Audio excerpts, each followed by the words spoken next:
제주도 서귀포시에 있는 들빛교회의 2022년 1월 9일 일요예배 설교 동영상입니다. 말씀 제목은 들판으로 나가라입니다. 동영상과 함께 소중한 시간 되기를 기원합니다.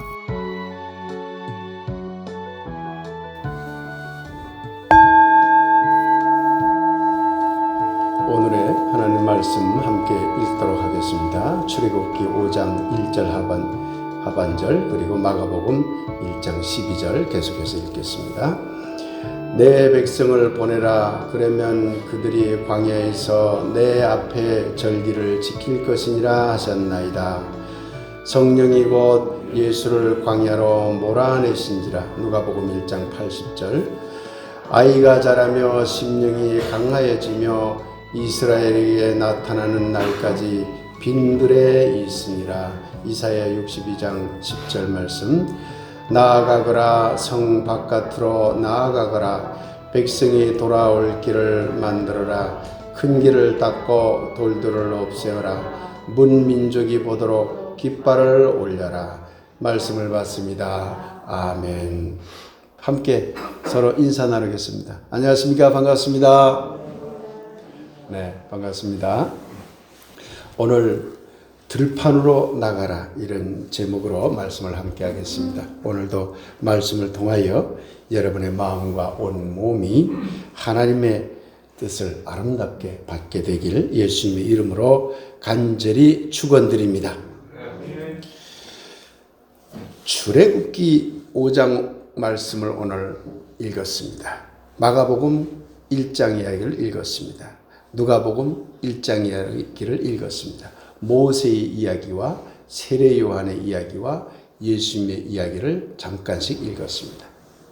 모세가 여러 가지 우여곡절 끝에 애굽으로 가서 애굽 왕을 만나서 우리 히브리 민족을 데리고 히브리 사람들을 데리고 내가 나가겠노라.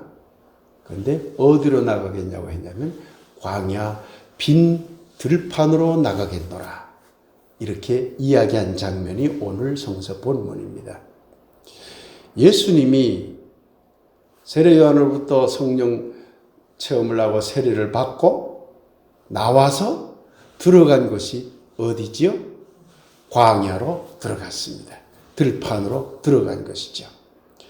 누가복음 1장 80절에 보면 세례 요한은 어릴 때부터 들판의 아이였다고 기록하고 있습니다.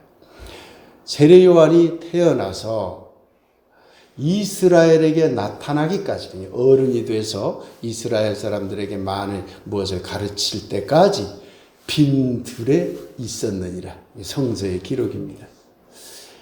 모세나 세례 요한과 예수의 공통점이 무엇일까요?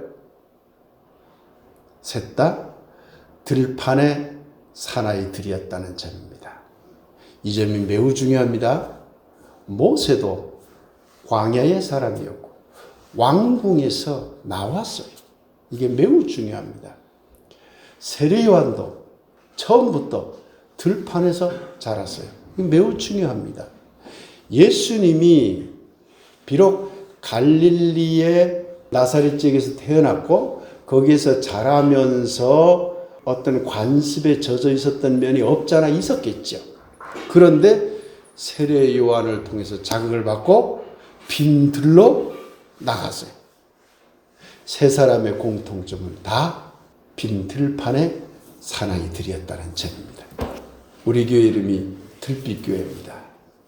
이 들판의 문제는 우리 교회의 지향성의 문제와도 매우 깊이 관련이 있습니다. 그래서 오늘 이 들판의 문제를 가지고 여러분과 함께 말씀을 생각해 보고자 하는 겁니다. 장공 김재준 목사님이 있습니다. 예, 교수님이신데 이분이 한신대학교의 이제 그 핵심 멤버였습니다. 지금 여러분들이 이 사진으로 보는 이분입니다. 이분의 호가 장공이고 성함은 김재준 교수님이며 또한 목사님입니다. 이분이 여러 가지 글을 쓴 중에 장공 전집에 나오는 이야기인데요. 크리스마스를 설명하는 여러 가지 글들이 가지고 있는 상징성을 풀어놓은 글이 있어요. 그 중에서 여관에 방이 없었다라는 것을 여러분 잘 알죠? 예수님 탄생할 때 이제 그 베들레헴 쪽에 와서 이제 예수님을 낳으려고 했다는 기록이 있잖아요. 거기 보면 방이 없었다. 여관에 방이 없어서 마구간에 가서 아기를 낳았다는 거 여러분 잘 아시죠?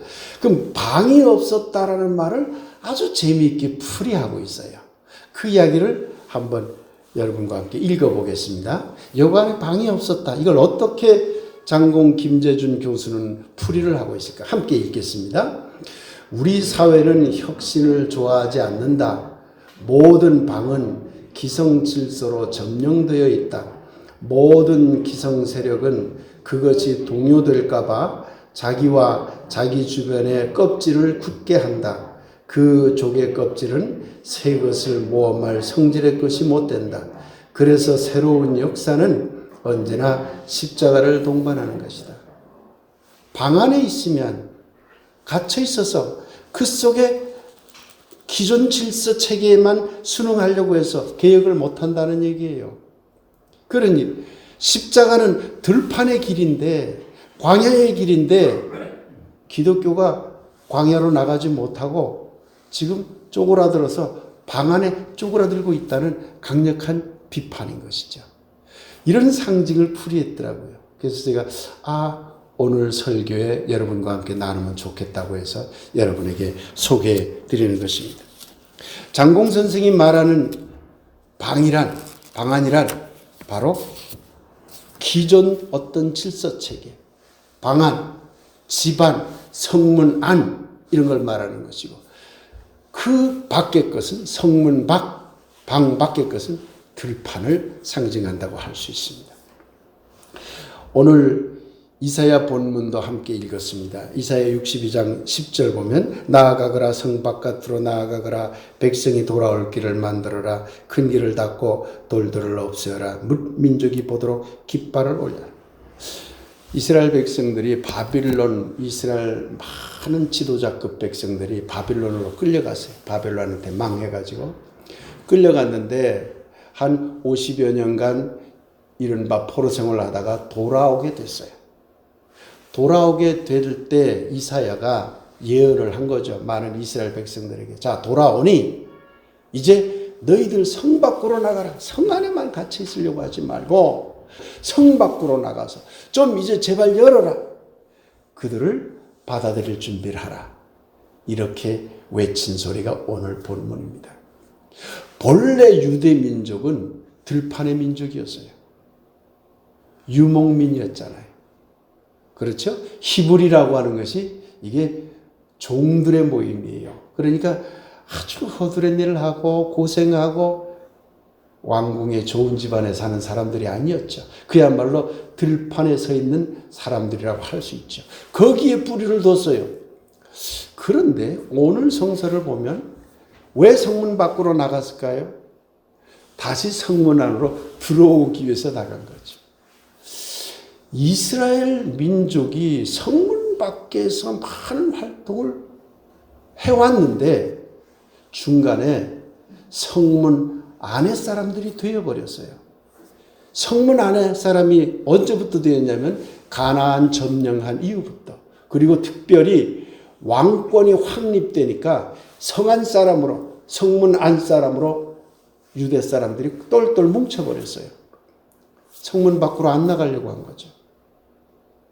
특히 바빌론 포로로 돌아온 다음에는 성문 밖으로 안 나가기 위해서 나가서 맞아들인 사람 싹 안에 들어놓고는 딱 가둬서 우리는 우리 거 하고 성문 안과 성문 밖을 완전히 구별하기 시작했어요. 사실 이스라엘 민족의 가장 큰 종교적인 그러한 왜곡은 이때부터 일어난 겁니다. 본래 모세의 정신은 광야로 나가서 예배하겠다. 이게 모세의 정신이에요. 그런데 바벨론 포로 이후에는 꽁꽁 감싸서 성문 안에, 성전 안에, 율법 안에, 제사 안에 그걸로 모든 것을 꽁꽁 감싸버린 겁니다. 그러나 앞서 말씀드렸듯이 본래 모세나 세례 요한이나 예수님의 정신은 들판으로 나가는 그런 정신이었던 것입니다. 성문 안과 성문 밖을 비교해 봅시다. 성문 안은 기존 질서 체계를 말합니다. 성문 밖은 새로운 질서 체계를 말합니다. 성문 안은 그러니까 닫혀 있어요. 갇혀 있어요. 그러다 보니까 자꾸 굳게 돼요. 굳어 있게 돼요. 생명이 죽어가죠. 성문 밖으로 나가면 활짝 열려 있어요. 자유가 나타나요. 생동함이 나타나요. 그러니까 생명성이 활성화가 되는 것이죠.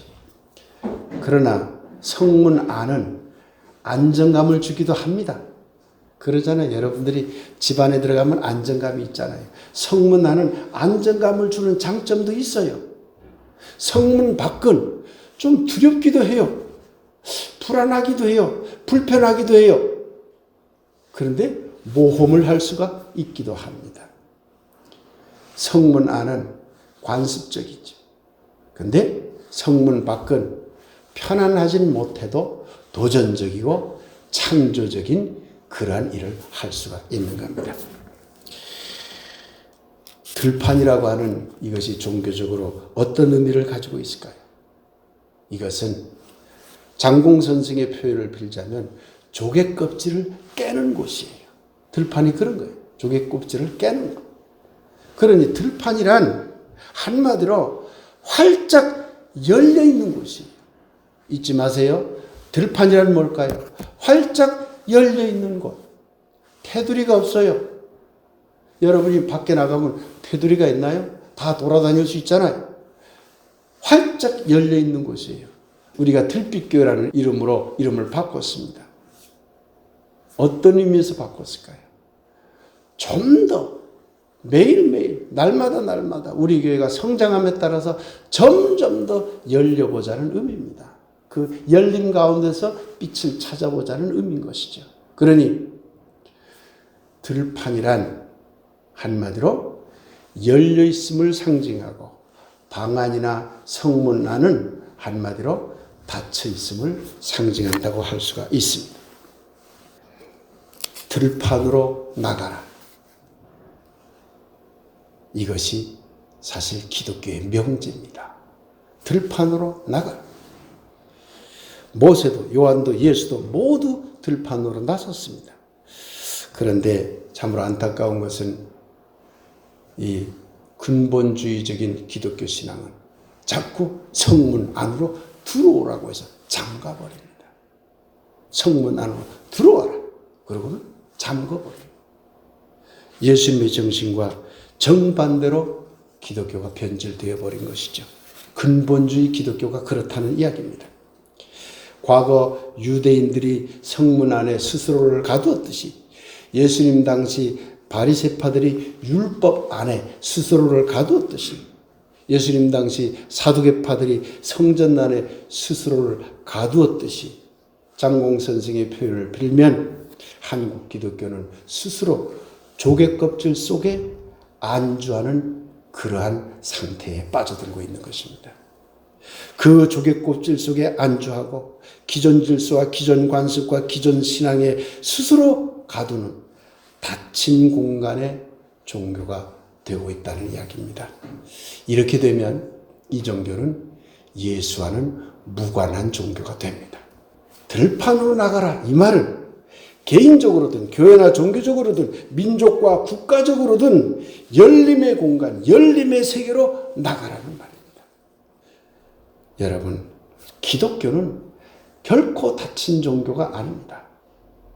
명확히 말씀드리면 예수를 따르는 길은 결코 닫힌 따름이 아닙니다. 열려있는 따름의 길을 가야 되는 것입니다. 모든 종교는 두 가지 지향성을 갖습니다. 오늘 이 두 가지 지향성을 꼭 기억해 주시기 바랍니다. 하나는 무엇을 하는 행위냐면 신을 찾는 행위입니다. 이게 종교의 지향점입니다. 그 신을 진리라고 말하기도 하고 무슨 깨달음이라고 말하기도 하고 또 기독교식으로 하나님이라고 하기도 하고 여호와라 하기도 하고 저 이슬람식으로 알라라고 하기도 하고 다양한 표현은 있지만 궁극적으로는 신이나 진리를 찾는 것, 이것을 지향하는 게 종교 행위입니다. 이것이 없으면 종교는 의미가 없는 거예요. 이게 가장 중요한 의미인 것이죠. 하나님을 만나는 것, 하나님과 교제하는 것, 이것이 종교의 기본입니다. 그런데 또 한 가지 종교의 기본이 있어요. 그건 뭐냐면 왜 그 하나님을 만나죠? 하는 물음이죠. 거기에 대한 대답은 구원을 얻기 위해서죠. 그것이 다른 종교에서 해탈을 얻기 위해서라는 말을 쓰더라도 용어의 차이는 중요하지 않습니다. 구원이라는 말이 됐건 해탈이라는 말이 됐건 열반이라는 말이 됐건 그것이 행복이라는 말이 됐건 축복이라는 말이 됐건 왜 우리가 하나님을 믿지요? 그건 구원받기 위해서고 축복받기 위해서고 해탈하기 위해서고 열반에 들기 위해서이죠. 그러니 이 두 가지를 잊으면 종교를 믿을 필요는 없는 거죠. 종교 안 믿어도 얼마나 살 수 있어요. 그러나 이 두 가지를 항상 마음속에 생각하는 사람들은 그게 기독교가 됐건 불교가 됐건 종교에 귀하게 되는 겁니다. 여러분도 그렇죠? 기독교를 통해서 하나님과의 교제, 하나님과의 만남을 자꾸 하려고 하는 거 아니에요. 그러고는 그 하나님과의 만남을 통해서 어떤 구원의 경지, 그게 꼭 죽음 이후의 구원만이 아니라 어떤 행복을 찾는 그 길로 가보고자 하는 거 아니겠습니까? 이 두 가지를 여러분은 잊지 마시기 바랍니다. 그런데 진정한 예수의 정신은 들판의 정신입니다. 그러면 신을 찾는데 방 안에서 신을 찾을 것인가 들판에서 신을 찾을 것인가 이 문제를 여러분에게 제시하고자 하는 겁니다. 방 안에서 신을 찾겠다고 하는 것은 다른 것은 못 보게 막혀 있잖아요. 다른 것을 보지 못하게 막아놓은 상태에서 신을 찾으라고 하는 거예요. 그러니 방 안에서 신을 찾는 행위는 예수님의 정신과는 어긋나는 것이죠. 들판으로 나가야 되는 겁니다. 완전히 열린 상태에서 신을 찾아야 되는 것이죠. 방 안에서 구원관을 여러분의 구원에 대한 신앙을 갖는다고 하는 것은 다른 구원관을 절대 들어보지도 말고 듣지도 말고 다 막아버리고 이것만 믿어라 이렇게 되는 것이에요. 결국 예수님의 정신과는 다 틀린 것이 되어버리는 것이죠. 그러니 이제 우리는 닫혀있는 기독교성이 아니라 그것을 넘어서는 어떤 영성의 시대로 들어가야 돼요. 중세나 근대를 흔히 종교의 시대라고 합니다. 특정 종교들이 서로 갈등했던 시대라는 얘기예요. 그런데 21세기를 뭐라고 얘기하느냐? 영성의 시대라고 합니다. 그런 특정의 종교에 갇혀있지 말고 열려 있어라. 그걸 다 넘어서야 된다. 기독교는 기독교를 넘어서야 돼요. 다른 종교와 만나야 돼요.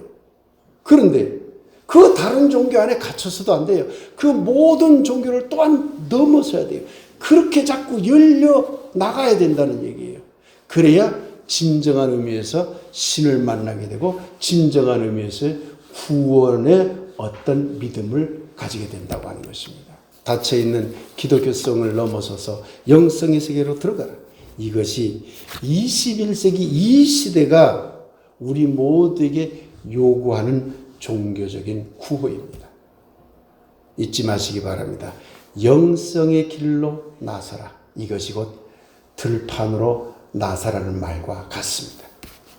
우리 안에 갇혀있는 기독교 안에 갇혀있는 이런 방 안의 종교에서 이것을 열고 들판의 종교로 나가려면 영성의 종교로 나가려면 어떻게 해야 될까요? 그것은 첫째, 전통적인 신관, 하나님 관에서 빨리 탈출해야 돼요. 벗어나서 자유로운 신성의 세계로 넘어가야 됩니다. 아직까지 한국의 대다수의 교회들이 이걸 못 벗어나요. 기독교적인 신성, 기독교적인 신관에 갇혀 있어요. 그러면 안 돼요. 이걸 넘어서야 돼요. 뿐만 아니라 두 번째는 닫힌 구원관, 우리들이 갖고 있는 구원관, 여러분이 지금 믿고 있는 그 구원관을 넘어서야 돼요. 완전히 열린 구원관으로 들어가야 돼요. 여러분 어떻게 생각하세요? 기독교를 넘어서라. 기독교의 신관을, 전통적인 신관을 넘어서라. 전통적인 구원관을 넘어서라.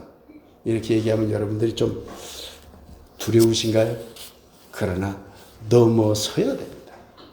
조개 껍질을 깨고 밖으로 나오는 것은 불편함과 두려운 세계로 들어가는 겁니다. 그럼에도 불구하고 나와야만 생명 있는 종교가 될 수 있는 겁니다. 여러분, 우리 교회는 사실요, 이미 전통적인 신관을 벗어났어요. 여러분에게 제가 계속 드는 설교를 통해서 그걸 벗어나라고 요청했기 때문에 여러분들이 신앙 안에서 많이 그걸 벗어났어요. 여러분 가만히 생각해 보세요. 여러분 구약 성경에 나오는 나는 복수하는 하나님이다. 근데 복수하는 하나님을 여러분 믿으세요? 안 믿잖아요. 나는 저주하는 하나님이다. 근데 여러분 저주하는 하나님을 믿으세요? 안 믿잖아요. 그건 전통적인 구원관을 여러분이 이미 벗어났다는 얘기예요.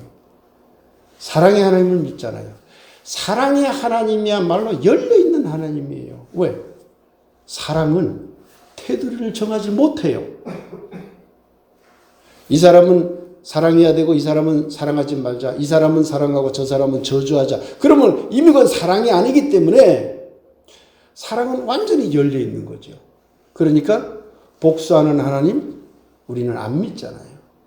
저주하는 하나님 안 믿잖아요.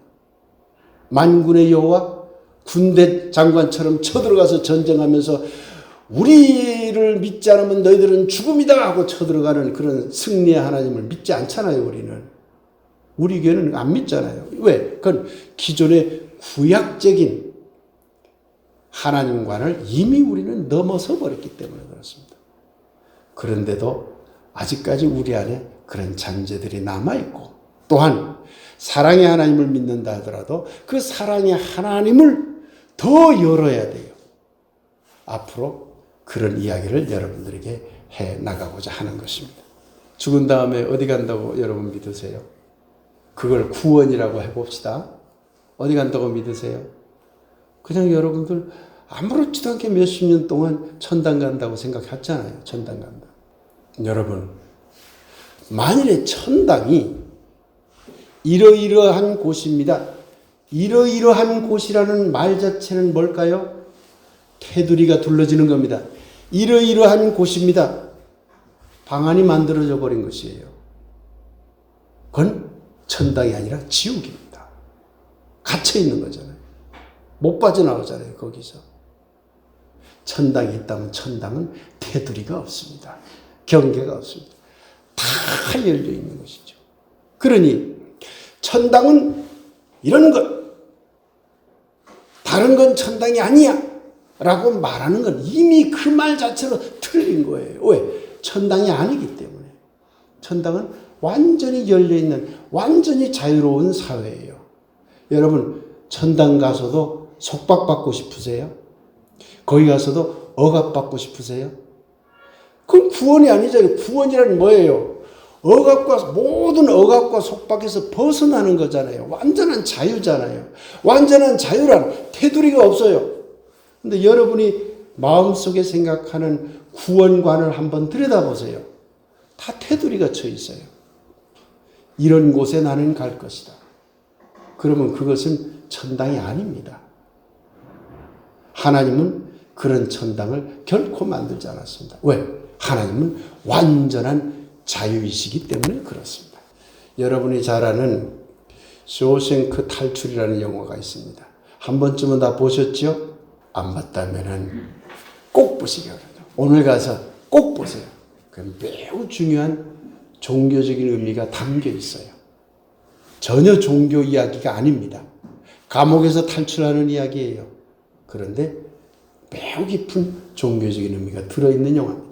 쇼생크 탈출이라는 영화를 보지 않으신 분은 꼭 가서 보시고 보았던 분도 다시 한번 보시기 바랍니다. 그 영화는 이런 거예요.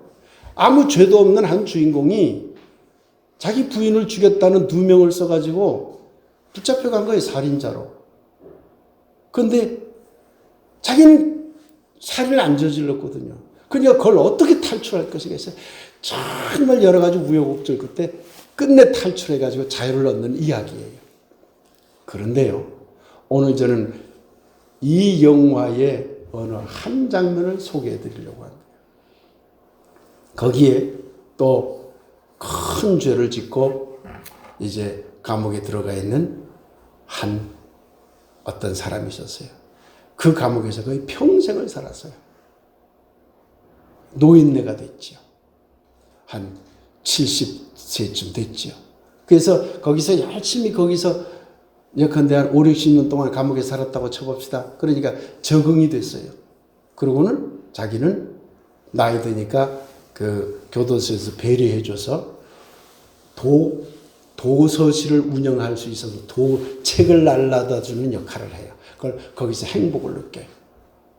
그런데 이 사람이 굉장히 착하게 한 50년 가까이 이제 그 감옥 생활을 하니까 이제 그 법률적으로 이 사람을 풀어줬어요.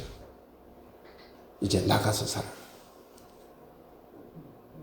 얼마나 좋을까요? 그 영화를 보신 분들 알겠지요? 이 할아버지가 나가려고 했을까요? 안 나가려고 했을까요? 안 나가려고 하죠. 도리어 나가지 못하게 난 안 나갈래. 그래서 거기서 사람을 죽이려고 해요. 왜? 난 나가기 싫어. 그러면 다시 벌 받아서 이 감옥에 있을 테니까 안 나. 그런데 사람들이 막 말려가지고 나가서 자유롭게 사십시오. 너무 두려워해요. 그래서 나갔어요. 나가서요. 살다가요. 얼마 못 가서 자살해버려요. 왜? 새로운 세계에 대한 두려움과 새로운 세계에 대한 낯섦이 가져다주는 공포 때문에 다시 감옥으로 들어가려고 하다가 안 돼서 자살해버려요.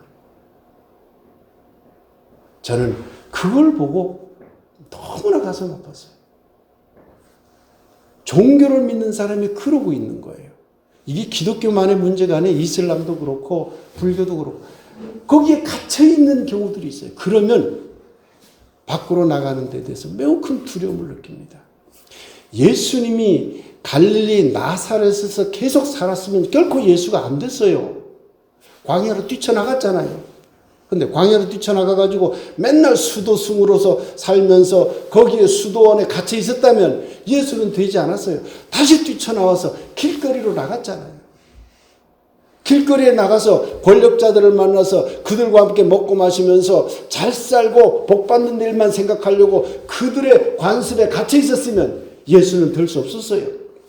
그들의 관습을 깨고 길거리로 나가서 그 당시 유대 문화를 뒤엎으면서 종교 문화를 뒤엎으면서 새로운 세계를 만들기 위해서 애썼던 거잖아요.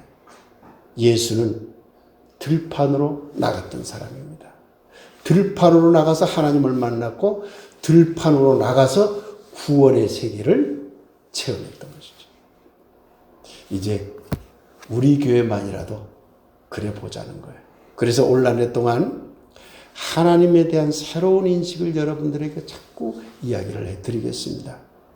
기독교만의 이야기가 아니라 이슬람만의 이야기가 아니라 유대교만의 이야기가 아니라 불교만의 이야기가 아니라 또 힌두교만의 이야기가 아니라 그런 모든 종교를 넘어서서 많은 사람들이 어떻게 하나님을 이해할까? 이 문제들에 대해서 우리가 열려 있어야 되겠습니다. 구원관도 마찬가지입니다. 죽은 다음에 천당 지옥 간다고 여러분 그렇게 믿지 마세요. 그거 저 옛날 신앙이에요. 그거 그리스 사상이 들어온 신앙이 예수님과 직접 관계가 없는 사상입니다. 그런데 종교화가 되면서 기독교가 만들어지면서 그게 교리로 들어와 버린 것이라는 얘기입니다. 그것조차도 넘어서야 된다는 그런 이야기입니다. 한국의 그리스도인 여러분, 들판으로 나서기 바랍니다. 전통적인 신관에 저항하시기 바랍니다. 전통적인 구원관에 저항하시기 바랍니다. 그리고 그로부터 탈출하여 활짝 열린 들판으로 나서십시오. 진정한 종교적 자유는 닫힌 신관으로부터, 닫힌 구원관으로부터 저항과 탈출을 할 때 얻을 수 있습니다. 우리 교우 여러분들에게 묻겠습니다. 옛날보다 그래도 기독교 믿는 게 좀 자유롭지요? 일요일날 교회 빠져도 죄의식 별로 안 느끼게 되죠? 11조 꼬박꼬박 못해도 죄의식을 안 느끼게 되죠? 그러죠? 가끔 가다가 욕설을 바락바락 하면서 살아가도 예수님도 욕했는데 뭐 하면서 자기 위로를 얻게 되죠? 여러분이 자유로워지고 있다는 겁니다. 기존의 틀에 갇혀 있으면 자유롭지 못해요. 그렇다고 마구잡이로 벗어나라는 거 아닙니다. 넘어설 때도 넘어서는 어떤 좋은 아름다운 방법들이 있는 겁니다. 두고두고 여러분들에게 말씀해 가도록 하겠습니다. 기존의 종교적 질서 체계에 안주하거나 편승하려는 신앙은 우리가 꼭 탈출해야만 하는 어두운 골짜기입니다. 특정의 종교적 틀을 벗어나, 특정의 하나님 신관을 벗어나, 특정의 구원관을 벗어나 이제 우리는 모든 종교를 넘어서는, 모든 관습을 넘어서는 들판으로 나서야만 합니다. 종교적으로 보면 이것이 바로 영성의 길이라고 하는 것입니다. 사랑하는 교우 여러분, 뜻을 함께하는 여러분, 여러분의 종교적 걸음이, 여러분의 구원을 향한 걸음이, 여러분의 일상적인 삶의 걸음이 닫힌 성문 안을 향하는 것이 아니라 성문 밖 활짝 열린 들판을 향하는 걸음들이 되기를 간절히 기원합니다. 사랑하는 여러분, 여러분 모두가 활짝 열린 성문 밖 들판으로 나서는 그러한 삶이 되어서 여러분 안의 영성과 여러분 안의 생명성이 더욱 풍성하고 더욱 자유롭게 되기를 예수님과 우리 모두의 이름으로 간절히 축원드립니다. 아멘.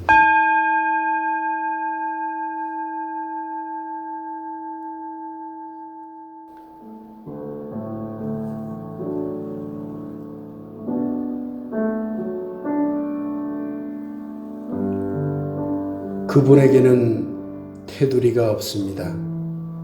그분은 모든 것으로부터의 자유입니다.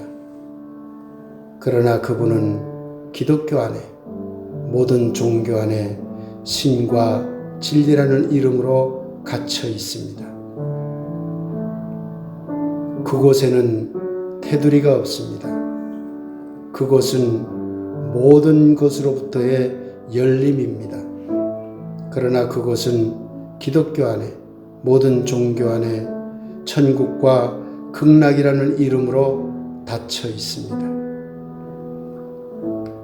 갇혀 있는 그분으로부터, 닫혀 있는 그곳으로부터 빠져나와 이제 들판으로 나서십시오. 모든 종교를 넘어서서 영성의 길로 나서십시오. 그분은 열림 자체입니다. 그곳은 열림 자체입니다.